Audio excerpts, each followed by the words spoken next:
Assalamualaikum warahmatullahi wabarakatuh. Salam sejahtera untuk kita semua. Ini proses pembuatan kolam udang fanami dengan menggunakan bambu.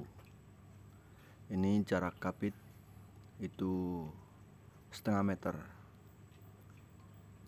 menggunakan paku yang tidak berkarat karena air kolam itu asin, jadi agar tahan lebih lama.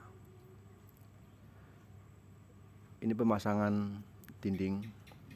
Ini tingginya 1,5 meter dengan jarak bambu tancap itu 20 cm.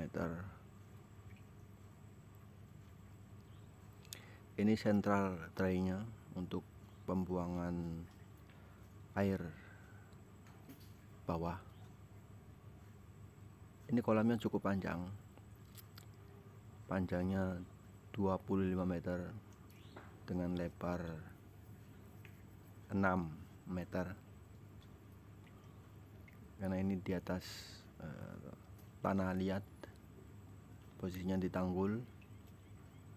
Di konstruksinya harus benar-benar kuat agar bisa menahan air dengan debit yang lumayan. Permukaan tanah dasar kita plistur menggunakan pasir yang agak kasar dengan perbandingan 1:5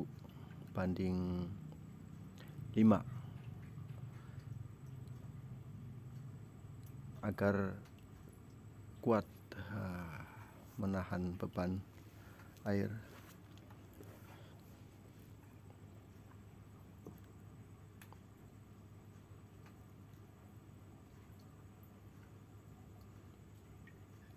Untuk proses plistur kita mulai dari pinggiran dinding, karena nanti posisinya itu cekung ke tengah. Kenapa? Agar air saat pengeringan itu tuntas, tidak ada genangan air. Ini prosesnya. Ini semainya 1, di pasirnya 5. Kalau air secukupnya saja, menyesuaikan dengan kondisi yang ada di lapangan.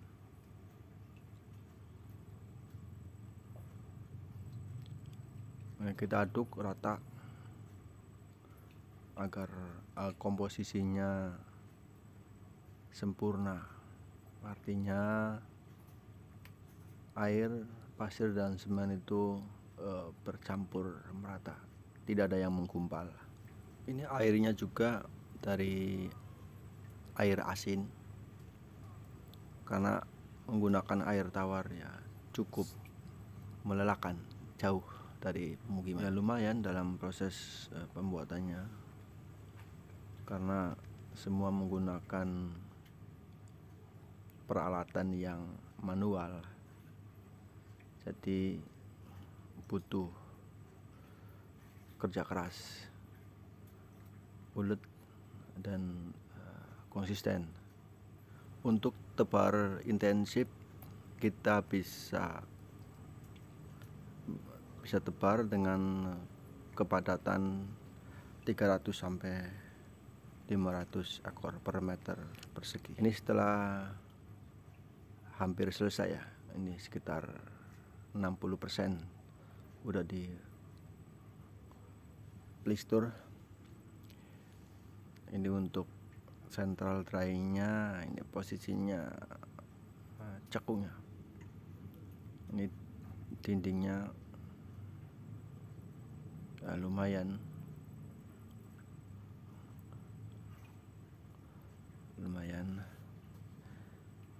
Setelah itu kita pasang dindingnya itu, kita pasang terpal talang.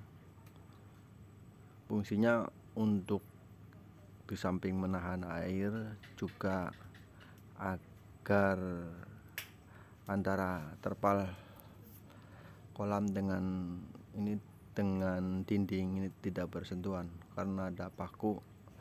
Kalau tidak dilapisin, kalau terjadi kebocoran bisa sobek merambat ya, akhirnya terjadi jebol. Kita rapikan itu sisa-sisa yang belum di semen, diaci. Dasarnya memang harus kita aci agar halus, karena kalau masih kasar nanti pasirnya bisa melukai terpal. Kalau melukai terpal, lama-kelamaan terjadi sobek.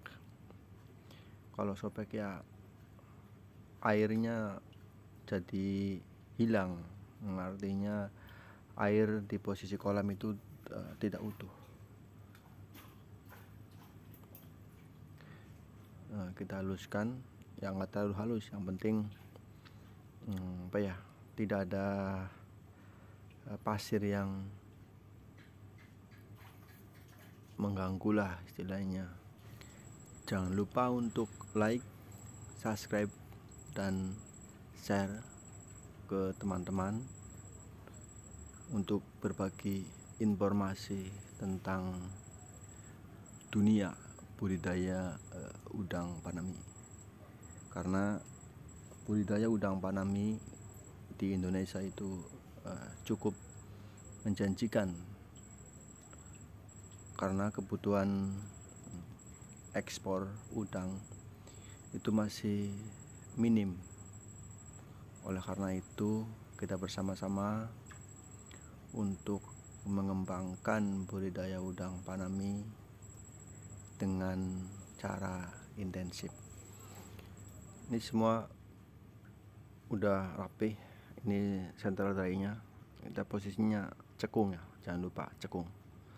Ini udah pemasangan, tinggal kita ikat bagian atas, kita rapikan dasarnya, kemudian dicuci ulang. Itu. Terima kasih atas perhatiannya. Assalamualaikum warahmatullahi wabarakatuh. Salam sukses untuk kita semua.